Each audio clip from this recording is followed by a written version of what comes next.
మీ మాటలలో ఉన్నటువంటి సారాంశాన్ని తండ్రి మాకు ఈ తరంలో అనేకుల ద్వారా బయలుపరిచినటువంటి మీ మహాజ్ఞానాన్ని బట్టి మీకు వందనములు తెలియజేస్తున్నాం తండ్రి. మీ మనసును తెలుసుకొని మీరు అనుకున్న విధంగా మేము బ్రతకగలుగుటకు సహాయం అనుగ్రహించండి. ఇదిగో తండ్రి, బెంగళూరు మహాపట్టణంలో అనేకులు ఉన్నప్పటికీ మిమ్మల్ని నమ్ముకొని సత్యాన్ని తెలుసుకున్న కొందరే మీ పిల్లలు తండ్రి. మీ పిల్లలు వాక్యం వింటుండగా వారి హృదయాలను పెదలపరచండి. మీ యొక్క వాక్యం వారిలో ఫలింపజేయగలుగుటకు కృపణ దయచేయమని కోరుకుంటూ యేసుక్రీస్తు వారి పేరట ఈ ప్రార్థన సమర్పించుకున్నాము కన తండ్రి, amen. The college of Bible technology Bengaluru వారు నిర్వహించు క్లాసులకు వచ్చినటువంటి మీ అందరికీ మొదటిగా మన రక్షకుడునైన యేసుక్రీస్తు వారి పేరట మీ అందరికీ నా హృదయపూర్వక వందనాలు తెలియజేస్తున్నాను.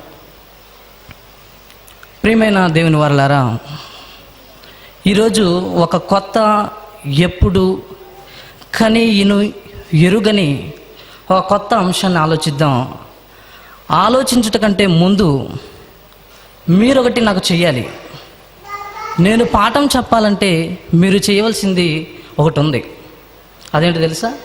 మీ మనసులు ఏకాగ్రతతో నేను చెబుతున్న మాటలు వింటేనే ఈ పాఠం అర్థమవుతుందే తప్ప మీరు ఎటు చూసినా ఏం చేసినా ఈ పాఠం మీకే ప్రమాదమని ఈరోజు మీకు అర్థమవుతుంది. ఎందుకు ఇంత జాగ్రత్తగా వినాలి అని అంటున్నానంటే, దేవుడు వినటం గురించి ఏం చెబుతున్నాడో ఒక్కసారి మీరు ఆలోచించగలిగితే బైబిల్లో చూద్దాం. అపోస్తల కార్యాలు 7వ అధ్యాయము, అపోస్తల కార్యములు 7వ అధ్యాయము 51వ వచనం చూడండి. అపోస్తల కార్యములు 7వ అధ్యాయము 51వ వచనం. ముష్కరులారా, మీ హృదయములను చెవులను దేవుని వాక్యమునకు లోపరచ నొల్లని వారులారా, మీ పితరు వలె మీరును ఎల్లప్పుడూ పరిశుద్ధాత్మను ఎదిరించుచున్నారు.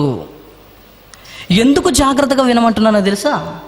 మీరు జాగ్రత్తగా వినకపోతే, బైబిల్లో వ్రాయబడినటువంటి సత్యాలను మీరు వినకుండా, మీ చెవులను, మీ హృదయాన్ని దేవునికి ఇవ్వకపోతే మీరు ఎవరికి వ్యతిరేకలు అవుతారు?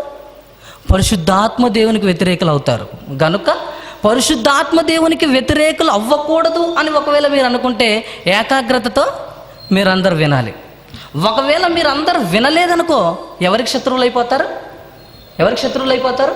ఎవరికి విరోధులు అయిపోతారు? పరిశుద్ధాత్మ దేవునికి. మరి పరిశుద్ధాత్మ దేవునికి వ్యతిరేకంగా, విరోధంగా మాట్లాడితే కానీ, ఆయనకు విరోధంగా చేస్తే క్షమాపణ ఉందా లేదా? అంటే దేవుని మాటలను అజాగ్రత్తగా వింటే మీకు క్షమాపణ లేదు.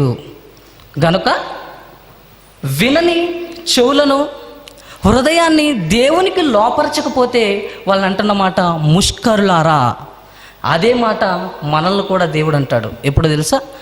దేవుని మాటలు ఘోషిస్తున్నప్పుడు, దేవుని మాటలు వినబడుతున్నప్పుడు ఆయన మాటలు మనం వినలేదనుకో, పరిశుద్ధాత్మ దేవుని ఎదిరించిన వారు అవుతాం. ఓకే? పరిశుద్ధాత్మ దేవుని ఎదిరించకూడదంటే మీరందరూ ఏం చేయాలి? మీరందరూ చేయాల్సిన ఒక పని ఏంటో తెలుసా? చాలా జాగ్రత్తగా వినాలి. ఎందుకంటే చెప్పబడుతున్నది కొన్ని నిమిషాలే కనుక మీరు వింటున్న వాక్యం ఎంత అమూల్యమైనదో, ఎంత గొప్పదో అన్నది ఆలోచించాలి. ఓకే, ఈరోజు మనం ఒక అంశాన్ని ఆలోచిద్దాం. ఏంటంటే, నరకకపోతే నరకమేనా?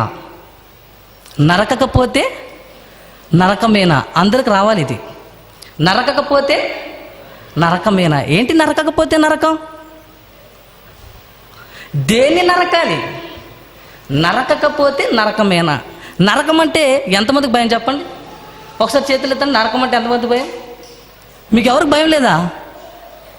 నరకానికి కాదు భయపడవలసింది, దేవునికి భయపడాలి. ఓకే, ఈ పాఠం విన్న తర్వాత మీరు దేవునికి భయపడాలి తప్ప నరకం అంటే భయపడకూడదు. అంతేనా? రైట్. నరకకపోతే నరకం అంట.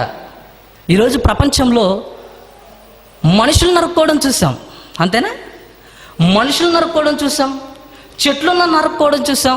చెట్లు నరుకుతారు, చెట్లు నరికితే ఏమొస్తుంది? కాలుష్యం ఏర్పడుతుంది. చెట్లు నరికితే సమస్యలు వస్తాయి అని ఈరోజు మనకు అందరికీ తెలుసు. మనుషులు నరికితే ఏమైపోతుంది? జనసంఖ్య నిర్మూలమవుతుంది. అంటే చెట్లు నరకటం వలన లాభం ఉందా, నష్టం ఉందా? నష్టం ఉంది. మనుషులు నరకటం వలన నష్టం ఉందా, లాభం ఉందా? నష్టమే ఉంది. మరి నరకకపోతే నరకమేంటి? నరకకపోతే నరకమేంటి? దేన్ని నరకాలి? దేన్ని నరకాలి? చెట్టును నరకాలా, మనిషిని నరకాలా, దేనితో నరకాలి? ఇదేం టైటిల్ విచిత్రంగా ఉంది. నరకకపోతే నరకమేనా? దేన్ని నరకకపోతే నరకం వస్తుంది అంటే ప్రతి ఒక్కరూ ఒక కత్తి పట్టుకోవాలి. ఒక కత్తి పట్టుకొని మీరందరూ ఏమైపోవాలి తెలుసా? నరుక్కోవాలి. ఈ పాఠం విన్న తర్వాత మీరందరూ కత్తులు పట్టుకొని నరుక్కోవాలి. ఎలా నరుక్కోవాలి? దేన్ని నరుక్కోవాలి? చెట్లనైతే కాదు, మనుషులనైతే కాదు. మరి ఎవరిని నరకాలి? మనుషులు నరకామనుకోండి మనకేమొస్తుంది? మనుషులు నరికితే ఏమొస్తుంది? నరకం వస్తుంది. మన టైటిల్ ఏంటి? నరకకపోతే నరకమేనా అంటే నరకాలా, నరకకూడదా? ఆలోచించండి. నరకాలనా, నరకకూడదనా? నరకాలనే కదా. నరకకపోతే నరకమేనా? ఆలోచిద్దాం. దేన్ని నరకాలి? ఎవరిని నరకాలి? ఈరోజు చాలామంది ఫ్యాక్షనిస్టులు కానీ వీళ్ళందరూ ఒకరికొకరు విపరీతంగా నరుక్కుంటారు. ఇక ముస్లిం సహోదరులైతే జిహాద్ పేరట ఒకరినొకరు విపరీతంగా నరుక్కుంటున్నారు, చంపుకుంటున్నారు. ఎందుకంటే అది పవిత్ర యుద్ధం. వారిని చంపటం వలన మాకు స్వర్గం వస్తుంది, వారిని చంపితే నాకు స్వర్గంలో దేవుడు ఆనందాన్ని ఇస్తాడని ఒక గుడ్డి నమ్మకం వాళ్ళలో ఉంది కనుక వారు విపరీతంగా చంపుతారు. అంటే నరుకుతున్నారు, ఒకరికొకరు నరుక్కుంటున్నారు. నరుక్కోవడం ఇలా నరుక్కోవాలా? తలలు నరుకుతారు, చెయ్యిలు నరుకుతారు, కాళ్ళు నరుకుతారు. రాయలసీమ అనగానే ఏం గుర్తుకొస్తుంది మనకు? నరకడాలే ఇంకా, అంతేనా? ఇప్పుడు నరకకపోతే నరకం అంటే మనమందరం ఏం పట్టుకోవాలి? మనమందరం కూడా ఏమవ్వాలి? నరికితే ఏమవుతారు చెప్పండి? నరహత్య చేసిన వారు అవుతారు, అంతేనా? మరి నరకకపోతే నరకం వస్తుందా? దేన్ని నరకాలి? ఎవరిని నరకాలి? ఎవరు నరకాలి? ఎవరిని నరకాలో, దేనిని నరకాలో, నరకకపోతే వచ్చే నరకం ఎలాంటిదో ఈరోజు మనం ఆలోచిద్దాం. ఓకేనా? నరకాలి. దేనిని నరకాలి? ఎవరిని నరకాలి? యేసుక్రీస్తు ప్రభుల వారు ఈ భూమి మీదకి వచ్చిన తర్వాత ఆయన మాటలలోనే ఒక అద్భుతమైన మాట, అమూల్యమైన మాట ఆయన ఏం మాట్లాడాడో ఒక్కసారి మన బైబిల్లో చూడగలిగితే మత్తయి సువార్త 5వ అధ్యాయము 29వ వచనం. మత్తయి సువార్త 5వ అధ్యాయము 29వ వచనం. మీ కుడి కన్ను నిన్ను అభ్యంతరపరిచిన ఎడల దానిని పెరికి నీ యొద్ద నుండి పారవేయుము.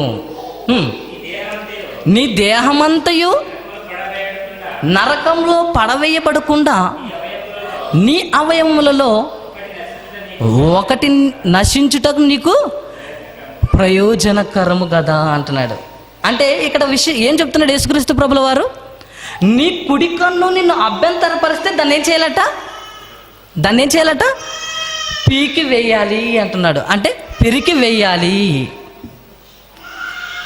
అంటే కుడి కన్ను నిన్ను అభ్యంతరపరిచినా దాన్ని ఏం చేయాలి? పెరికి వేయాలి. కాలు నిన్ను అభ్యంతరపరిచినా దాన్ని ఏం చేయాలి? కాలు నరికేయాలి. ఇక అదే యేసుక్రీస్తు వారు మరో మాట ఏమంటున్నారంటే మత్తయి సువార్త 18వ అధ్యాయము 7-8 వచనం చూడండి. మత్తయి సువార్త అభ్యంతరముల వలన లోకమునకు శ్రమ, అభ్యంతరములు రాక తప్పవు కానీ ఎవని వలన అభ్యంతరములు వచ్చునో ఆ మనుషునికి శ్రమ కాగా, నీ చెయ్యి అయినను నీ పాదమైనను నిన్ను అభ్యంతరపరిచిన ఎడల దానిని నరికి నీ యొద్ద నుండి పారివేయుము. దేన్ని నరకాలి? దేన్ని నరకాలి? యేసుక్రీస్తు ప్రభుల వారే స్వయంగా ఏమని చెప్తున్నారు? నీ చెయ్యి అభ్యంతరపరిస్తే దాన్ని నరకాలి. నరకకపోతే ఏమొస్తుంది అంటున్నాడు? నరకకపోతే ఏమొస్తుంది అంటున్నాడు కింద మాటల్లో? కింద చదవండి. 2 చేతులను 2 పాదములను కలిగి నిత్యాగ్ని దండలలో పడవేయబడుట కంటే కుంటివాడుగాను అంగహీనుడుగాను జీవంలో ప్రవేశించుట నీకు మేలు. నీ కన్ను నిన్ను అభ్యంతరపరిచిన ఎడల దానిని పెరికి నీ యొద్ద నుండి పారవేయము. 2 కన్నులు కలిగి అగ్నిగల నరకములో పడవేయబడుట కంటే. చూడండి, ఇక్కడ కూడా ఏమంటున్నాడు? ఒక కాలు నిన్ను అభ్యంతరపరిస్తే దాన్ని నరికి వేయాలి. నరకకపోతే ఏమొస్తుందంటున్నాడు? నరకం వస్తుంది అంటున్నాడు. అంటే నరకవలసినది ఎవరిని? నరకవలసినది దేన్ని? కాళ్ళను నరుక్కోవాలి, చేతులను నరుక్కోవాలి. మనుషులను కాదు నరకడం, చెట్లను కాదు నరకడం. ఆదివారం అనగానే కోళ్ళు విపరీతంగా నరుకుతారు. ఈ మధ్యన కుక్కలను కూడా నరుకుతున్నారు. దేనికో తెలుసా? మాంసం కోసం. అంటే కోళ్ళు కరువైపోయే గనక కుక్కలను కూడా నరకడం ప్రారంభించారు. ప్రతి జీవిని నరుకుతున్నారు. నరకటంలో యేసుక్రీస్తు వారు క్రైస్తవునికి చెబుతున్న విషయం ఏంటో తెలుసా? మీరు నరకకపోతే నరకానికి వెళ్తారు అన్నాడు. దేనిని నరకాలి అని అంటే ఏమంటున్నాడు? నీ అవయవం, నీ చెయ్యి నిన్ను అభ్యంతరపరిస్తే దాన్ని ఏం చేయాలట? నీ యొద్ద నుండి నరికి తీసి పారివేయుము అన్నాడు. నరక్కోవాలా? ఇప్పుడు నా చెయ్యి నన్ను అభ్యంతరపరిచింది, ఇప్పుడు దీన్ని నరికేద్దామా? చెప్పండి, దీన్ని నరికేనా? నరికితే నేను సువార్తలు ప్రకటించగలను? నేను చెయ్యి నరుక్కున్నాను అనుకోండి, సువార్త ప్రకటించగలనా? కాలు నరుక్కున్నాను అనుకోండి, కాలు అభ్యంతరపరిచింది. కాలు నరుక్కున్నాను అనుకోండి, అప్పుడు నేను సువార్త ప్రకటన చేయగలనా? ఎక్కడికైనా వెళ్ళగలనా? ఎవరికైనా చెప్పగలనా? సువార్త ప్రకటించలేనే. మరి అలాంటప్పుడు అవయవాలు అభ్యంతరపరిస్తే దాన్ని నరికివేయమంటున్నాడు ఏంటి? మీ చేతులు కానీ మీ కాళ్ళు కానీ మీ అవయవాలు మిమ్మల్ని చాలాసార్లు అభ్యంతరపరిచింటాయి, అంతేనా? మీరు ఏ రోజైనా నన్ను అభ్యంతరపరిచిందని వెంటనే కత్తి తీసుకొని నరుక్కున్నారు వెంటనే? ఏ రోజు నరకలేదు. మరి నరకకపోతే ఏమొస్తుంది అంటున్నాడు యేసుక్రీస్తు? నరకం వస్తుంది అంటున్నాడు, అంతే కదా? 2 చేతులు కలిగి నిత్యాగ్ని దండలలో పడవేయబడుట కంటే, నరకంలో పడవేయబడుట కంటే, అంటే నరకకపోతే మీకేమొస్తుంది? నరకకపోతే మీకు నరకం వస్తుంది కనుక మీ అవయవాలను మీరేం చేయాలి? నరుక్కోవాలి అంటున్నాడు. ఎలా నరకాలి? దేనితో నరకాలి? దేనిని నరకాలో అన్నది మనకు అర్థమైంది. దేన్ని నరకాలి? చెప్పండి. అవయవాలను నరకాలి. ఒకవేళ అవయవాలను నరకకపోతే నరకం అంటున్నాడు. ఎందుకు అవయవాలను నరకాలి? అవయవాలు ఏం చేశాయని? అవయవాలను నరుక్కుంటే ఏం చేయలేం? దేవుని పని చేయలేం కదా. మరి దేవుని పని చేయకుండా అవయవాలను నరుక్కోమని యేసుక్రీస్తు చెప్తున్నాడా? అసలు యేసు మాటలలోని ఆంతర్యం ఏంటి? యేసుక్రీస్తు వారు నరకమంటుంది దేన్నో తెలుసా? దేన్ని నరకమంటున్నాడు తెలుసా? ఆలోచనలను నరకమంటున్నాడు. నీ కుడి చెయ్యి నిన్ను అభ్యంతరపరిచిన ఎడలా, అంటే కుడి చెయ్యి అభ్యంతరపరచడానికి నీకు ఆలోచన వస్తే ఆ ఆలోచన ఏం చేయాలి తెలుసా? దానిని నరకాలి. అంటే దేన్ని నరకాలి? దేన్ని నరుక్కోవాలి? కత్తులు తీసుకునైనా నరుక్కునేరు. ఇంట్లోకి వెళ్ళిన తర్వాత ఈ చెయ్యి నన్ను అభ్యంతరపరిచిందని అలా కోసుకోకండి. దేని నరికేయాలట? ఆలోచనను నరికివేయాలట. ముందు ఒక బాంబు పెట్టాలనుకున్నాడు అనుకోండి, అది ఎక్కడ పిక్చర్ వేస్తాడు? మైండ్లో, అంతేనా? మైండ్లో వేస్తాడు. ఎక్కడ పెడితే ఎక్కడ మనుషులు ఉంటారు, ఎక్కడ ఎక్కువ మంది చనిపోతారు అని ప్లాన్ వేస్తాడా? ఆ ఆలోచన వచ్చిందే, ఆ ఆలోచనను నరికివేయాలట. ఇప్పుడు ఆలోచన వస్తేనే కదా చేతులు పనిచేసేది, ఆలోచన వస్తేనే కదా ఇవన్నీ బాడీలో పనిచేసేది. అంటే ఆలోచన రాకుండా నువ్వు దేనిని నరుక్కోవాలి? అవయవాల్లో పుట్టిస్తున్నటువంటి ఆలోచనను మీరు నరుక్కోవాలి. నరకకపోతే నరకమే అంటున్నాడు. గనుక నరకాలి. ఎలా నరకాలి, ఎందుకు నరకాలి అన్నది మనం ఆలోచిస్తే, ఎందుకు నరకాలంటున్నాడో ఒక్కసారి మనం బైబిల్లో చూడగలిగితే రోమపత్రిక 8వ అధ్యాయము, రోమపత్రిక 8వ అధ్యాయము 7వ వచనం చూడండి. రోమపత్రిక 8వ అధ్యాయము 7వ వచనం. ఎలాగనగా శరీరానుసారమైన మనస్సు దేవునికి విరోధమైనది. ఎలాంటిది మనస్సు? శరీరానుసారమైన మనసు దేవునికి విరోధమైనది. అంటే విరోధమైన మనసును ఏం చేయాలి? మనసులో వస్తున్నటువంటి ఆలోచనలు నరికివేయాలి. అర్థమైందా? నరకాలి అంటే దేనిని నరకాలి? కోళ్ళు నరకడము, మనుషులు నరకడము, చెట్లు నరికేయడం కాదు. యేసుక్రీస్తు వారి మాటలలోని ఆంతర్యం. ఆయన చెప్తున్నాడు ఏమో తెలుసా? మీరు నరకాలి. దేనిలో తెలుసా? శరీరానుసారమైన మనస్సు.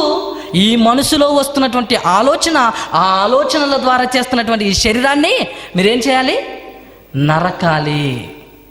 మనసు ద్వారా వస్తున్నటువంటి ఆ ఆలోచనలను మీరు నరకలేదో మీ బాడీ చేస్తుంది. బాడీ చేయటం వలన, ఆ మాట కింద మాట చదవండి. ఆ తర్వాత రోమపత్రిక 8వ అధ్యాయం 7వ వచనంలో, అది దేవుని ధర్మశాస్త్రమునకు లోబడదు. ఏది? శరీరానుసారమైన మనసు. శరీరానుసారమైన మనసు కానివ్వండి, నరకకపోతే మీ అవయవాలు ఎవరికి లోబడవు? ఎవరికి లోబడవు? దేవుని ధర్మశాస్త్రమునకు లోబడదు. అంటే మీరు మీ అవయవాలను, ఆలోచనలను, మీ మనసులో పుట్టిన కోరికలను మీరు నరకలేదో అది ఎవరి మాటను ధిక్కరిస్తుంది? దేవుని మాటను ధిక్కరిస్తుంది. ఇలా దేవుని మాటను ధిక్కరించి మనం ఏ స్థాయికి వెళ్ళిపోతామో తెలుసా? ఎలాంటి వారు అయిపోతామో తెలుసా? మీరందరూ భయపడే ఒక విషయం చెప్తాను. యాకోబు పత్రిక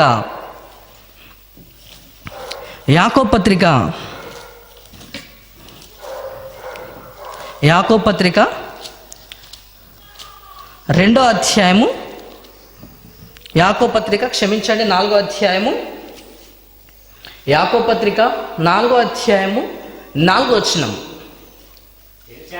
వ్యభిచారులారా, ఈ లోక స్నేహము దేవునితో వైరమని మీరు ఎరగరా? కాబట్టి ఎవడు ఈ లోకంతో స్నేహం చేయగొరునో వాడు దేవునికి శత్రువు. ఎవరి శత్రువు? ఎవరి శత్రువు? నీ అవయవాలను నువ్వు నరుక్కోలేదనుకోండి, మీ అవయవాలలో పుడుతున్నటువంటి ఆలోచనలను మీరు నరకకపోతే ఎవరికి శత్రువు అవుతారు? ఎవరికి శత్రువు అవుతారు? దేవునికి శత్రువు అవుతారు. ఇప్పుడు మీకు అందరికీ దేవునికి శత్రువులు అవ్వడం మీ అందరికి ఎవరికైనా ఇష్టమా? ఎవరికి ఇష్టం లేదు. మనుషులకు శత్రువులైతే మరలా కలుసుకోవచ్చు, అంతేనా? మనుషులకు శత్రువులైతే మరలా కలుసుకోవచ్చు. కానీ లోకానుసారంగా ఈ శరీరాన్ని సుఖపెడితే ఎవరికి శత్రువులు అవుతాం? ఎవరికి శత్రువులు అవుతాం? దేవునికే శత్రువులు అవుతాం. అంటే కన్న తండ్రికే శత్రువులు అయిపోతాం. ఆలోచించండి. ఇక దేవునికి శత్రువులైతే మన పరిస్థితి ఎలా ఉంటుంది ఒకసారి ఆలోచించండి. అందుకే దేవుడు ఏమన్నాడు తెలుసా? జీవము గల దేవుని చేతిలో పడుట భయంకరము. అంటే ఎవరి చేతిలో పడుతున్నాం మనం? ఎవరికి శత్రువులు అయిపోతున్నాం? శరీరానుసారమైన మనసు. శరీరానుసారమైన మనసులో వచ్చినటువంటి ఈ ఆలోచనలు, ఈ యొక్క కోరికలను నరకకపోతే నరకం వస్తుంది. ఎందుకో తెలుసా? దేవునికి శత్రువులైపోతాం గనక, దేవునికి విరోధులైపోతున్నాం గనక. దేవునికి విరోధులైపోతున్నందుకు ఏమంటున్నారో తెలుసా? విరోధులు ఎందుకు అవుతున్నామంటే శరీరానుసారమైన మనసు దేవునికి విరోధమైనది. ఇక ఆ మాటల్లో కిందకు చూడగలిగితే ఏమంటున్నాడు తెలుసా? శరీరానుసారమైన మనసు దేవునిని సంతోషపరచనేరదు. అంటే శరీరానుసారమైన మనసు ద్వారా, ఈ అవయవాల ద్వారా మనం ఏం చేయలేము? శరీరానుసారమైన మనసు ద్వారా ఏం చేయలేం? దేవునిని ఆనందపరచలేము. ఈ శరీరానుసారమైన మనసు ద్వారా ఎవరికి విరోధులైపోతాం? దేవునికే విరోధులైపోతాం. చూడండి, అంటే నరకకపోతే ఎవరికి విరోధులు? ఎవరికి విరోధులు? దేవునికి విరోధులు, అంతేనా? క్రీస్తు విరోధులు విన్నారు ఇప్పటి వరకు. ఇప్పుడు క్రైస్తవుడే నరకకపోతే ఎవరికి విరోధి? దేవుని విరోధి. హూ ఈజ్ యువర్ ఎనిమీ అంటే మనం చాలాసార్లు ఏం చెప్తాం? ఎవరు నీ శత్రువు అంటే నీ శరీరమే, నీ శత్రువు అంటే దేవుణ్ణి అడగాలి. దేవా నీ శత్రువు ఎవరంటే నా శత్రువు నువ్వే. అంతేనా? నిన్ను అడిగితే మన శరీరం చెప్పుకుంటాం, నన్ను అడిగితే నా శరీరం చెప్తాను. దేవుణ్ణి అడిగితే ఎవరు నీ శత్రువు దేవా అంటే దేవుడు ఏం చెప్తున్నాడు? ఇదిగో పలానా బెంగళూరులో ఉన్నటువంటి వాడే నాకు శత్రువు, పలానా గుంపులో ఉన్నటువంటి వాడే నాకు శత్రువు. ఎందుకు ప్రభు శత్రువు అంటే నరకలేదు గనక. దేనిని నరకలేదు ప్రభువా? దేనిని నరకోవాలి అంటే శరీరానుసారమైన మనసులో పుడుతుంటే ఆలోచనలు నరుక్కోలేదు కనుక. ఆలోచనలు నరుక్కోనందుకు దేవునికి వాడేమైపోయాడు? శత్రువు అయిపోయాడు. శత్రువు అయినందుకు దేవుడు ఏమిస్తున్నాడు? శత్రువు అయితే సామాన్యంగా వదులుతాడా? దేవునికి శత్రువులైతే ఆ దేవుడు ఇవ్వవలసింది నరకమా స్వర్గమా? అందుకే నరకకపోతే నరకంలో వేస్తాడు ఆయన. ఇక ఎందుకు నరకం అంటున్నాడో, నరకటం వలన ఏం లాభం జరుగుతుందో అన్నది మనం ఆలోచించగలిగితే, యాకోబు పత్రిక ముందుగా మీరు చదివినటువంటి మాటల్లో యాకోబు పత్రిక 4వ అధ్యాయము 1వ వచనం చూడండి. మీలో యుద్ధములు పోరాటములు దేని నుండి కలుగుచున్నవి? మీ అవయములలో పోరాడు మీ భోగేచ్ఛల నుండియే కదా. ఎందులో పుడుతున్నాయి పోరాటాలు?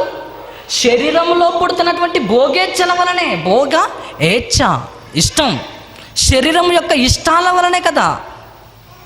శరీరం నిన్ను కోరికలను పుట్టిస్తుంది కనుక దానిని సాధించాలని దేనినైనా నువ్వు వదిలేస్తావు. ఈరోజు ప్రపంచంలో యుద్ధాలు కానీ పోరాటాలు కానీ ఇవన్నీ దేని వలన జరుగుతున్నాయి తెలుసా? శరీరంలో పోరాడుతున్న భోగేచ్ఛల నుండి, అవయవాల వలనే. ఎందుకో తెలుసా? పక్కన పాకిస్తాన్ వాడు ఏదో ఒక మాట అన్నాడు అనుకోండి, మాట పడితే ఏమొస్తుంది? ఏమవుతుంది చెప్పండి? వాడు నన్ను అనడమా? ఎంత మాట అన్నాడు చూడండి. ఇక పండుకున్న మాట పోదు. ఎవరైనా ఒకరిని తిట్టారనుకోండి, ఇక అది పండుకున్నా గుర్తుకొస్తుంటుంది. ఇక ఎక్కడికి వెళ్ళినా అదే మాట గుర్తుకొస్తుంది. ఎందుకంటే వాడు నన్ను ఎంత మాట అన్నాడు తెలుసా? ఇక పదే పదే పదే పదే గుర్తుకొస్తూనే ఉంటుంది. ఎందుకు? మన అవయములో పోరాడుతుంది, అదే ఆలోచనను రేపుతుంది. ఇదిగో వాడు నిన్ను అంత మాట అన్నాడు, అంత నీచుడువా నువ్వు? చూడు, రేపుతుంది మనల్ని. నువ్వు మొగోడు కాదా? నీకు మీసలు లేవా? ఒక ఆడదానితో తిట్టించుకున్నావే. చూడండి శరీరం ఎలా పురికొల్పుతుందో. గనుక నాకు విరోధైన వారిని నేనేం చేయాలి? నా కంటి ముందు కనిపించకుండా చేయాలి అని ఎంతోమంది నరహంతకులైన వారు కూడా ఈరోజు ఉన్నారు. అంతేనా? అంటే శరీరానికి బానిసలైపోయి శరీరంలో పోరాడుతున్న భోగేచ్ఛలకు లోబడిపోయి ఏమవుతున్నారు? యుద్ధాలకు పోరాటాలకు దారి తీస్తుందని యేసుక్రీస్తు ప్రభుల వారు మొదటి శతాబ్దంలో చెబుతున్నారు. అంటే నరకాలి, పోరాటాలు జరిగిస్తుంది ఈ శరీరం కనుక. ఈ శరీరంలో ఉన్నటువంటి భోగేచ్ఛలను, భోగ ఇచ్ఛలను, ఇష్టాలను నరకాలి. ఒకవేళ నీ శరీరంలో ఉన్నటువంటి ఇష్టాలను, మనసులో పుట్టినటువంటి కోరికలను నువ్వు నరకలేదో నీకేమొస్తుంది? నరకమే. ఎందుకు వస్తుంది నరకం? ఎందుకు వస్తుందో మీ బాడీలో ఉన్నటువంటి అవయవాలను మీరు చూసుకుంటే ఒక్కసారి మీరు అందరూ భయపడిపోతారు. ఏంటో తెలుసా? చూడండి, తిమోతికు రాసిన మొదటి పత్రిక 5వ అధ్యాయము, తిమోతికు రాసిన మొదటి పత్రిక 5వ అధ్యాయము 24వ వచనం చూడండి. తిమోతికు రాసిన మొదటి పత్రిక 1వ అధ్యాయము 24వ వచనం. కొందరి పాపములు తేటగా బయలుపడి న్యాయపు తీర్పునకు ముందుగా నడుచుచున్నవి, మరికొందరి పాపాలైతే వారి వెంట వెళ్ళుచున్నవి. చూడండి, అంటే మనం జీవితంలో చేసినటువంటి పాపాల మూట. మనం ఏం చేసాం? శరీరంతో పాపాలు చేసాం, తలతో పాపాలు చేసాం, ఎన్నో పాపాలు చేసాం. ఈ పాపాలన్నీ ఎక్కడికో పోలేదు. ఎక్కడున్నాయి ఇవన్నీ? ఒక మూటగా ఉన్నాయి. ఈ మూట ఎప్పుడు వస్తుందో తెలుసా? మన వెనక్కే వస్తుందట. పాపం చేసాం కదా, మరి ఈ పాపాలన్నీ ఎక్కడికి పోతాయి? ఆ పాపాలన్నీ ఒక చేత భద్రంగా ఉన్నాయి. ఒక చేత పాపాలన్నీ ఏమైపోయి భద్రంగా ఉన్నాయి. ఈ పాపాల మూట మనం ఎప్పుడైతే చనిపోయామో మన వెంట వస్తుంది. చాలామంది అంటారు, చనిపోయేటప్పుడు ఏమైనా గొంతు తీసుకెళ్ళిపోతావా అంటారు. ఏం గొంతు తీసుకెళ్ళిపోతాడు తెలుసా? పాపాల గొంతు, పాపాల మూట తీసుకెళ్తాడు. అందుకే అంటున్నాడు, కొందరి పాపములు తేటగా స్క్రీన్ మీద కనిపిస్తాయి. కొందరి పాపాలు నీ శరీరంతో ఏ పాపాలు చేశాయో ప్రొజెక్టర్ వేసి స్క్రీన్ మీద చూపిస్తాడు. కొందరి పాపములు తేటగా బయలుపడుచున్నవి, మరికొందరి పాపములు న్యాయపు తీర్పునకు ముందుగా వెళ్తున్నాయి. అంటే మనకంటే ముందుగా ఎవరు వెళ్తున్నారు చెప్పండి? ఎవరు వెళ్తున్నారు? పాపాలు వెళ్తున్నాయి. మనం చనిపోయామనుకోండి, చనిపోయిన వెంటనే మొట్టమొదటిగా వెళ్ళేది ఆత్మ, పాపమా అంటున్నాడు అక్కడ. కొందరి పాపములు తేటగా బయలుపడి మరికొందరి పాపములు వారి వెంట వెలుచున్నవి. చూడండి, అంటే వారి వెంట వెళ్తాయట, వారికంటే ముందుగా వెళ్తాయట. చూడండి, ఎందుకు పాపాలు వెళ్తున్నాయి?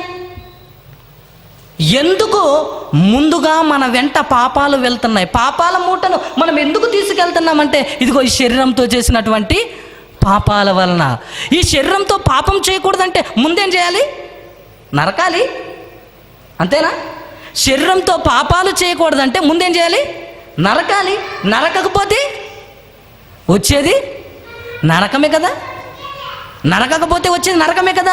ఎందుకంటే శరీర మనస్సు దేవునికి విరుద్ధమైనది కనుక, దేవునికి శత్రువులు అయిపోయి విచ్చలవిడిగా ఈ లోకంతో స్నేహం చేసాము కనుక, దేవునికి శత్రువులు అయిపోయాం కనుక మన పాపాలు ఎలా వస్తాయి?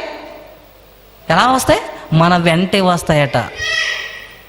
ఎందుకు మన వెంట వస్తాయంటే, దేవుడు పాపాల విషయమై చాలా జాగ్రత్త పడ్డాడు. ఎందుకు జాగ్రత్త పడ్డాడో ఒక్కసారి మనం చూడగలిగితే, హోషేయ గ్రంథము 13వ అధ్యాయము 12వ వచనం.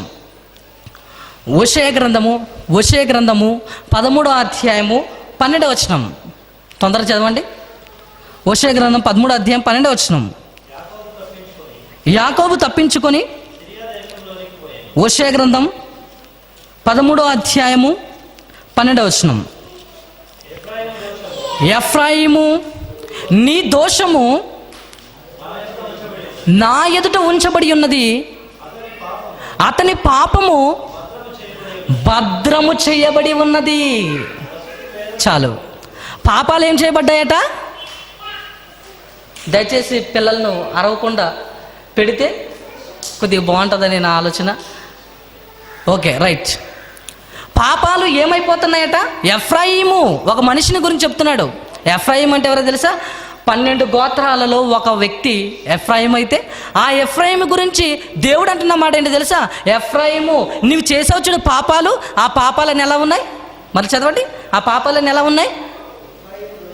ఎఫ్రాయిము దోషము నా ఎదుట ఉంచబడి ఉన్నవి, అతని పాపము భద్రము చేయబడి ఉన్నది. చూడండి, అంటే మనం ఎన్నైతే పాపాలు చేశామో అవన్నీ పాపాలు ఎక్కడున్నాయి? వినాలి, అవన్నీ పాపాలు ఎక్కడున్నాయి? వెళ్ళిపోలేదు సుమా. వెళ్ళిపోయామంటూ ధీమాలో ఉంటాం. పాపం చేసిన పోయాయి కదా పాపాలు అని అనుకుంటాం. పోలేదు ఇంకా. ఈ పాపాలు పోవడానికి ఈరోజు ఎన్నో పుణ్యక్షేత్రాలకు వెళ్తున్నారు. ఈ పాపాలు పోవడానికి శరీరాన్ని ఎలా నలగొడుతున్నారంటే, ఈరోజు ప్రపంచంలో కొంతమంది ఏం చేస్తారు తెలుసా? కొంతమంది కొరడాలు తీసుకొని విపరీతంగా శరీరాన్ని బాదుకుంటారు. అంటే అలా కొట్టుకుంటారు. ఎందుకయ్యా అని అలా కొట్టుకుంటున్నావంటే, నేను ఈ శరీరంతో ఏం చేశానో తెలుసా? పాపం చేశాను. ఇంకా కొంతమంది అయితే బ్లేడ్లతో కోసుకుంటారు శరీరాన్ని, తెలుసా? ఎందుకయ్యా ఇలా శరీరాన్ని కోసుకుంటున్నావంటే, ఇదిగో నా శరీరాన్ని దేవునికి సమర్పిస్తున్నాను, ఎందుకంటే శరీరంతో తప్పులు చేశాను. ఇలాంటి వారిని చూడలేదు ఈరోజు? చాలామంది దేవునికి మొక్కునుకున్న వాళ్ళు ఉంటారు తెలుసా? బ్లేడ్లతో శరీరాన్ని కోసుకుంటారు, కొరడాలతో కొట్టుకుంటారు, ఇలాంటి పనులు చేస్తున్నారు. ఎందుకు శరీరాన్ని అలా చేస్తున్నారు అని అంటే, వాళ్ళు అంటున్న మాట ఏంటో తెలుసా? మా పాపాలకు ప్రాయశ్చిత్తం ఇదిగో శరీరాన్ని నలగొట్టుకోవడమే అని అంటున్నారు. ఇక దేవుడు అంటున్న మాట ఏంటో తెలుసా? నువ్వు ఎంత నలగొట్టుకున్నా, ఎంత బ్లేడ్లతో కోసుకున్నా, కొరడాలతో కొట్టుకున్నా, నీ పాపాలు ఏమైపోయాయి? భద్రంగా దాచబడ్డాయి. ఎందుకబ్బా అంత భద్రంగా దాచాడు దేవుడు? పాపాల మూట మీకు అర్థమవడం చెప్తున్నా. పాపాల మూట జాగ్రత్తగా పెట్టాడట. మీరు ఎలాగైతే డబ్బును సంపాదించి డబ్బు మూట మనం పెడతామో, అలాగే పాపముల మూటను బహుజాగ్రత్తగా పెట్టాడు. ఎందుకో తెలుసా? ఎందుకు పెట్టాడో, ఎందుకు పాపాల మూటను అంత జాగ్రత్తగా కలిగి ఉన్నాడో దేవుడు మనం చూడగలిగితే బైబిల్లో యెషయా గ్రంథము 59వ అధ్యాయము 12వ వచనం చూడండి. ఎందుకు పాపాలు అంత జాగ్రత్తగా దేవుడు దాచాడు? అందరు బైబిల్ చూడాలి. యెషయా గ్రంథం 59వ అధ్యాయము 12వ వచనం. యెషయా గ్రంథం 59వ అధ్యాయము 12వ వచనం. నీవు చేసిన తిరుగుబాటు క్రియలు నీ ఎదుట విస్తరించి ఉన్నవి, నా పాపములు నా మీద సాక్ష్యము. ఎందుకు అంత జాగ్రత్తగా భద్రపరిచాడు పాపాలని? పాపాలను ఎందుకు ప్రభువు అంత జాగ్రత్తగా భద్రపరిచాయంటే, ఒరే నీ మీదే సాక్ష్యం చెప్పడానికి. అంటే పాపాలన్నీ మన మీద ఏం చేస్తాయి? నేరస్థాపన చేస్తాయి. ఆ రోజు అక్కడ పాపం చేసావు కదా అంటే మనం ఏమంటాం? నువ్వు చూసావా, నేను చేయలేదంటాం. కానీ ఏదైతే పాపం చేశామో ఆ పాపం ఏమంటుంది తెలుసా? మనల్ని అప్పగిస్తుందట. అంటే దేవుడు అంత జాగ్రత్తగా ఎందుకు భద్రపరిచాడు అంటే మనల్ని అప్పగించడానికే. ఇప్పటి వరకు మీరు విన్నారు, ప్రకృతిలో ఎన్నో ఉన్నాయి, అవి వింటాయి, విన్న తర్వాత మనల్ని అప్పగిస్తాయని విన్నారు. కానీ ఏవి అప్పగిస్తాయి? డైరెక్ట్గా ఏ అప్పగిస్తాయి అన్నాడు దేవుడు? పాపములు అప్పగిస్తాయి. అంటే నీ పాపాలే నిన్ను అప్పగిస్తాయి. ఆ రోజు నీ పాపం చేయలేదా, ఆ రోజు నువ్వు చెడు చేయలేదా అని మన పాపాలు మన మీద ఏం చేస్తున్నాయి తెలుసా? నేరస్థాపన చేస్తాయి. అలా దొరుకుతాం. అంటే రెడ్ హ్యాండెడ్గా మనం దొరుకుతాం. అంటే చేయితో చేసినటువంటి పాపాలు కానివ్వండి, అవయవాలతో చేసినటువంటి పాపాలన్నీ ఒక భద్రంగా ఉంచబడితే ఆ భద్రంగా ఉంచబడిన పాపాలు ఏమైపోతాయి? ఆ రోజు ఓపెన్ అయిపోతాయి. ఓపెన్ అయిపోయినప్పుడు నీకు ఇచ్చేదేంటి? ఆ రోజు నువ్వు పాపాలను నరకలేదు కనుక, ఆ రోజు ఆలోచనలు నరకలేదు కనుక రా నరకానికి. ఆ రోజే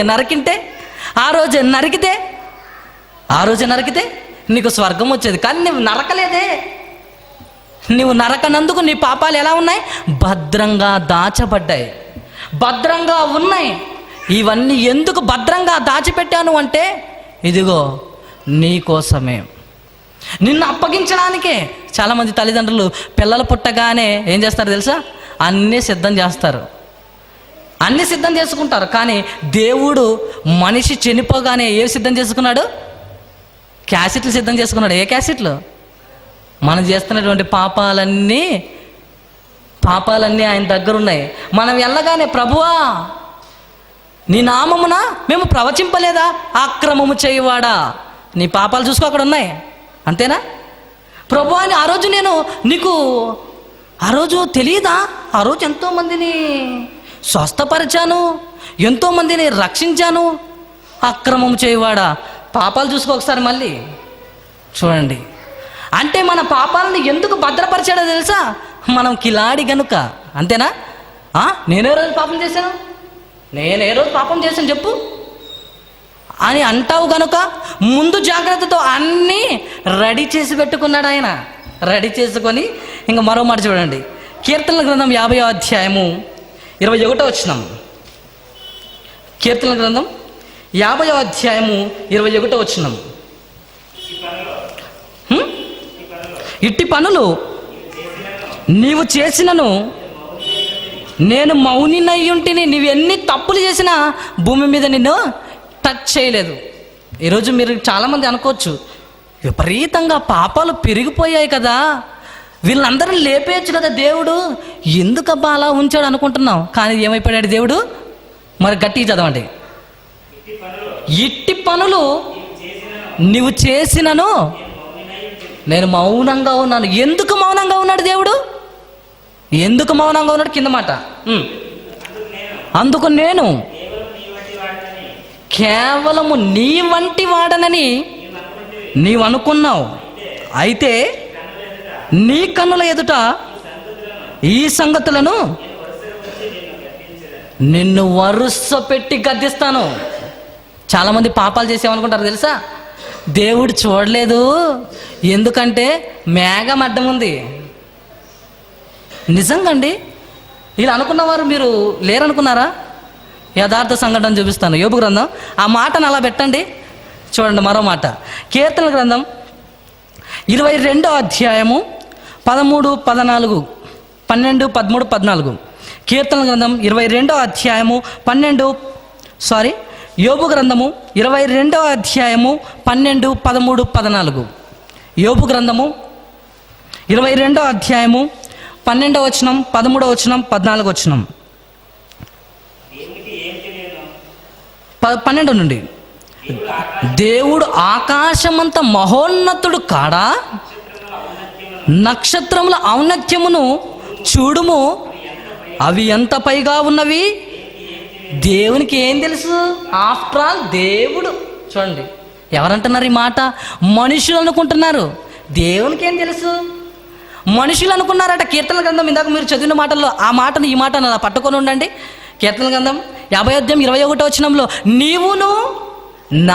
నేనును నీ వంటి వాడినే అనుకున్నావు, నేను కూడా నీలాంటి మనిషినే అనుకున్నావు. కానీ ఏమంటున్నాడు చూడండి, యోబు గ్రంథంలో 22వ అధ్యాయం 13వ వచనం. దేవునికేమో తెలియను, గాఢాంధకారములో నుండి ఆయన న్యాయమును కనపరచున. చూడండి, గాఢమైన మేఘములు ఆయనకి చాటగా ఉన్నాయి కదా, ఆయన చూడలేడు. ఆకాశములో ఆయన తిరుగుచున్నాడు అని నీవనుకొనిచున్నావు కదా. చూడండి, మనుషులు ఏమనుకుంటున్నారు? దేవునికి చాలా పనులు ఉన్నాయి, మనల్నే చూస్తాడేంటి? దేవుని పనులు దేవునికే ఉన్నాయి. దేవుడు చూడాలంటే ఆకాశం అడ్డం ఉంది, దేవుడు చూడాలంటే మేఘాలు అడ్డం ఉన్నాయి. అవి ఎలా ఉంటాయి తెలుసా? గాఢమైన మేఘాలు అడ్డం ఉన్నాయి. ఈ మేఘాల నుండి తొంగి ఎలా చూస్తాడు నేను పాపం చేస్తే అని ఎవరు అనుకుంటున్నారు? భూమి మీద మనుషులు అనుకుంటున్నారు. భూమి మీద మనుషులు అనుకుంటున్నారు. అందుకే దేవుడు ఏమంటున్నాడు? కీర్తన గ్రంథం 50వ అధ్యాయం 21వ వచనంలో ముందుకు వచ్చేది మాటను చదవండి. నేనును నీ వంటి వాడివని నీవు అనుకుంటివి, అయితే నీ కన్నుల ఎదుట ఈ సంగతులను వరుసగా ఉంచి నిన్ను గద్దిస్తాను. వరుస పెడతాడని చూడండి. తప్పు చేసిన వాళ్ళని ఎన్ని తప్పులు ఉన్నాయో వరుసగా గద్దిస్తాడట. అంటే మనం చేసిన పాపాలన్నీ ఎక్కడున్నాయి? ఒక పాపాల మూటలో ఉన్నాయి. వీటన్నిటిని అప్పుడు విప్పిప్పు చూపిస్తాడట. 1వ పాపం, 2వ పాపం, 3వ పాపం. చూడండి, వరుసగా పెట్టి నీ కన్నుల ఎదుట నిన్ను గద్దిస్తాను. ఎందుకు ఆ రోజు తప్పు చేసావు? చావు నరకంలో. ఆ రోజు నరకలేదు కనుక ఇదిగో నీ కన్నుల ఎదుట నిన్ను గద్దించి నరకంలో పడివేస్తాను అంటున్నాడు. అంటే నరకకపోతే ఏమొస్తుంది? ఎందుకు నరకం వస్తుందంటే ఈ అవయవాలను నరకలేదు కనుక, ఈ అవయవాలు నరకలేదు కనుక, అవయవాలతో విపరీతమైన పాపాలు చేసావు కనుక ఈ పాపాలన్నీ భద్రంగా ఉండిపోయాయి. ఈ పాపాలన్నీ భద్రంగా ఉండిపోయాయి కనుక దేవునికి శత్రువు అయిపోయావు. దేవుని ఇష్టాన్ని నెరవేర్చడం లేదు కనుక ఆయన శత్రువులుగా ఉన్న మనల్ని, శరీరానుసారమైన మనసు కలిగి లోకంతో స్నేహం చేసిన మనల్ని ఆయన ఏం చేస్తాడు? నరకంలో పడవేయట దేనికి న్యాయమే కదా మళ్ళీ. ఎందుకంటే ఎవిడెన్స్ ఉన్నాయి ఆయనతో. ఒక దోషిని శిక్షించాలంటే ఎవిడెన్స్ కావాలి. ఎవరైనా నేరస్థాపన చేసేవారు రావాలి, లేదా చూసిన వారు కావాలి. ఇక దేవుడు ఏం చేశాడు తెలుసా?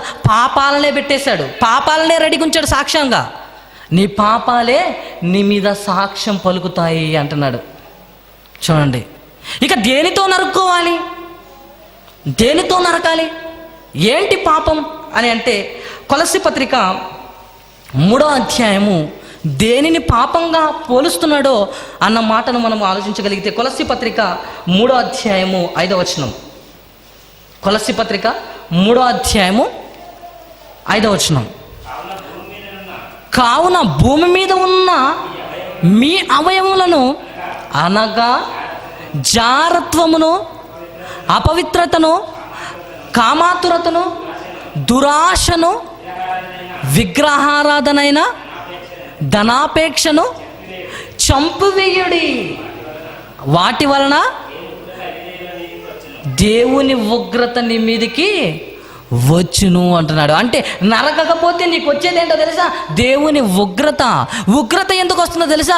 దేవునికి ఎనిమి, శత్రువు అయిపోయావు, విరోధి అయిపోయావు, శరీరానుసారమైన మనసు కలిగి ఉన్నావు, ఈ శరీరంతో పాపాలు చేశావు. అభ్యంతరపరిచినా నువ్వు నరకలేదు. నువ్వు నరకనందుకు, నీ అవయవాలు తప్పు చేస్తే మనం నరకనందుకు మనకు వచ్చేది ఏంటి? నరకం.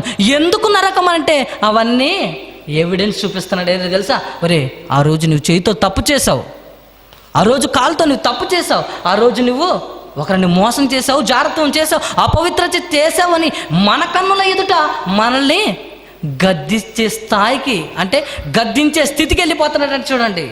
ఎందుకు? నరకలేదు గనక. అంటే నరకాలా వద్దా చెప్పండి? ఇప్పుడు నరకాలా వద్దా చెప్పండి? నరుకుతారా? నరకరా? చెప్పండి. నరకరా? నవ్వుతున్నారు. నరకాలి. మీరు నవ్వినా నరకాలి, నవ్వకపోయినా నరకాలి. ఎందుకంటే నరకకపోతే నరకం అంటే మీకు భయమే అన్నారు ముందుగానే, అంతేనా? మరి నరకం అన్నప్పుడు మీరు ఖచ్చితంగా నరకకపోతే మీకు వచ్చేది మళ్ళీ నరకమే, అంతేనా? దేనితో నరుక్కోవాలి? దేనితో నరకాలి? మీ అందరికీ తెలిసిన మాట. హెబ్రీ పత్రిక 4వ అధ్యాయము 12వ వచనం చూడండి. హెబ్రీ పత్రిక 4వ అధ్యాయం 12వ వచనంలో, హెబ్రీ పత్రిక 4వ అధ్యాయం 12వ వచనం, హెబ్రీ పత్రిక 4వ అధ్యాయము 12వ వచనం. ఎందుకనగా దేవుని వాక్యము సజీవమై బలము గలదై 2 అంచుల ఖడ్గము కంటెను వాడిగా ఉండి ప్రాణాత్మలను, కీళ్లను, మూలుగలను విభజించినంత మట్టుకు దూరుచు. చూడండి, అంటే వాక్యం అనే ఖడ్గంతో, వాక్యం అనే కత్తితో మీరేం చేసుకోవాలి? ఎదుటి వాళ్ళని నరకటం కాదు, ముందు మనల్ని మనమే నరుక్కోవాలి. మనల్ని మనమే నరుక్కుంటూ, ఎలా నరుక్కోవాలి? కత్తులు తీసుకొని కాదు, బ్లేడ్లు తీసుకొని కాదు, కొరడాలు తీసుకొని కాదు. ఎలా నరుక్కోవాలి? వాక్యంతో మనల్ని మనం నరుక్కోవాలి అంటున్నాడు. వాక్యంతో నిన్ను నీవు నరకలేదనుకో, పాపాలన్నీ నీ వెంట వస్తాయి, పాపాలన్నీ నీ మీద సాక్ష్యం పలుకుతాయి, పాపాలన్నీ నీ వెంట వచ్చి నిన్ను దేవుడు అప్పుడు ఒక్కొక్క పాపం నీ కన్నుల ఎదుట చూపించి నిన్ను గద్దిస్తాడు.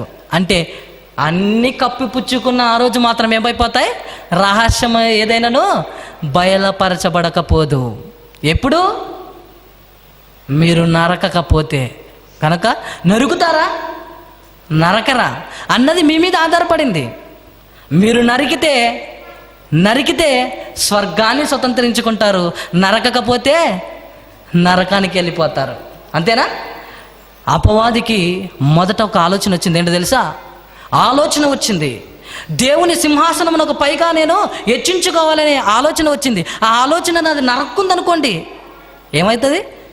చక్కగా ఉంటుంది. అది నరకలేదు కనుక వానికిని వాని దూతలకును సిద్ధపరిచిన నిత్యాగ్ని దండన అన్నాడు. అంటే ఆలోచన నరకనందుకు ఏం సిద్ధపరిచాడు? అపవాది చెడు ఆలోచన నరకనందుకు ఏం సిద్ధపరిచాడు? నిత్యాగ్ని దండన. దేవదూతలు వానితో ఎంతోమంది కలిసిపోయాయి, అపవాదితో ఎంతోమంది చేతులు కలిపేశారు. ఆ చేతులు కలిపేసిన వాళ్ళకందరికీ ఏమొస్తుంది? అపవాదికినే వాని దూతలకును సిద్ధపరిచిన నిత్యాగ్ని, అనగా నరకాన్ని మీరు వెళ్ళండి అంటున్నాడు. అంటే మీరు నరకలేదనుకో, చాలామంది చూసే ఉంటారు, ఏంటో తెలుసా? నరుక్కోవడాలు చూస్తున్నారు, కానీ మిమ్మల్ని మీరే నరుక్కోవాలి. అలా నరికినప్పుడే మీరు పరలోకానికి వెళ్తారు. కనుక నరుకుతారా? నరుక్కోరా? నరుకుతామన్న వాళ్ళు ఒక్కసారి, ఎందుకంటే ముందుగా నేను చెప్పాను ఏంటంటే, ఈ పాఠం విన్న తర్వాత మీరు ఒకటి చెయ్యాలి. ఈ పాఠం విన్న తర్వాత మీరు నాకు ఒక అభయ హస్తం అనేది ఇవ్వాలి. ఎందుకంటే ఎన్ని రోజులు చెప్పినా అలా మనం ఎక్కడ పడిన గొంగులి అక్కడే ఉందనుకోండి, దానికి ఏ లాభం చెప్పండి కదా? ఇప్పుడు నరుకుతారా నరకరా అన్నది మీ మీద ఆధారపడింది. ఎంతమంది నరుకుతారు? చాలు. అంటే నరకటం అనేది నాకిచ్చిన మాట కాదు, అది దేవునికి ఇచ్చిన మాట. కనుక దేవునికి ఇచ్చారు, మీరు నరక్కోండి, మిమ్మల్ని మీరు నరక్కోండి, కానీ ఎదుటి వాళ్ళని నరకడానికి పోకండి. కత్తులను తీసుకోను, ఆ తర్వాత గొడ్డులు తీసుకోను, ఒకరికొకరు నరుక్కోకుండా మనల్ని మనమే నరుక్కోవాలి. నరకకపోతే చెప్పండి, నరకకపోతే చెప్పండి, నరకం అనడానికి భయమా? నరకకపోతే నరకం. గనక నరకం ఇష్టమా? ఇష్టం లేదు. ఇష్టం లేని మీరు ఏం చేయాలి? నరకాలి. గనక మీరందరూ నరకండి. వాక్యం అనే ఖడ్గంతో మీ యొక్క ఆలోచనలను యేసుక్రీస్తు చెప్పినటువంటి నీ చెయ్యి నిన్ను అభ్యంతరపరిచింది అనుకోండి, దాన్ని నరికేయండి. ఎలా? నరకటం అంటే మళ్ళీ ఆ కత్తులతో కాదండి. నరకటం అంటే వాక్యం అనే ఖడ్గం తీసుకొని నిన్ను నీవు నరుక్కో. దేవుని పనికి ఆటంకం వచ్చే ఈ శరీరాన్ని, దేవుణ్ణి సంతోషపరచని ఈ శరీరాన్ని, దేవునికి శత్రువయ్యే ఈ శరీరం, లోకంతో స్నేహం చేస్తే ఎవరికి శత్రువు? దేవునికి శత్రువు అవుతాం. కనుక ఒకరికొకరు మీకు మీరే నరుక్కోండి. మీరు నరుక్కున్నప్పుడు ఏమవుతారో తెలుసా? యేసుక్రీస్తు ఏం చేశాడు తెలుసా? తన్ను తాను నరుక్కున్నాడు. వ్యభిచారమందు పట్టబడిన స్త్రీ వచ్చింది. ఆవిడేం చేశాడు? ప్రేమ అనే ఆయుధాన్ని చూపించాడు. వ్యభిచారమందు పట్టబడిన స్త్రీని వస్తే ఏం చేయాలి? చీని వ్యభిచారివి అని అనాలిగా. ఎందుకు అలాంటి మనసు లేదు అతనికి? అమ్మగా చూశాడు. అమ్మగా ఎందుకు చూశాడు? ఒక వ్యభిచారినిగా చూడలేదు, అమ్మగా చూశాడంటే ఆయన ఏం చేసుకున్నాడు చెప్పండి? నరుక్కున్నాడు. ఆలోచనలు నరుక్కున్నాడు. ఈమె నా తల్లి. వ్యభిచారిలో కూడా తల్లిని చూశాడు. అలా మనం చూడాలి. అలా చూడాలంటే నరుక్కోవాలి. అలా పౌలు గారు ఏం చేశారు తెలుసా? నలగగొట్టుకొనుచున్నాను అంటున్నాడు. అంటే నరుక్కుంటున్నాను రోజు. నేను నా పని ఏంటో తెలుసా? నేను నరుకుతున్నాను బాగా, అయినా లొంగటం లేదు అని అంటూ బాధపడుతున్నాడు. అంటే నరకకపోతే మీకు నరకం వస్తుంది. కనుక మీ జీవితాలలో మీరు నరుక్కోవాలి. అదే భక్తి. భక్తి అంటే ఏంటి? నిన్ను నీవు కాపాడుకొనుటే భక్తి. అంతే కదండి? మనల్ని మనం కాపాడుకోవటమే భక్తి. మీరు భక్తులుగా ఉండాలంటే, భక్తులుగా దేవుని జాబితాలో ఉండాలంటే మిమ్మల్ని మీరు నరుక్కోవాలి. నరకకపోతే నరకం. కనుక నరుక్కోండి. దేవుడిచ్చిన రాజ్యాన్ని స్వతంత్రించుకోండి. కళ్ళు మూసుకొని ప్రార్థన చేసుకుందాం.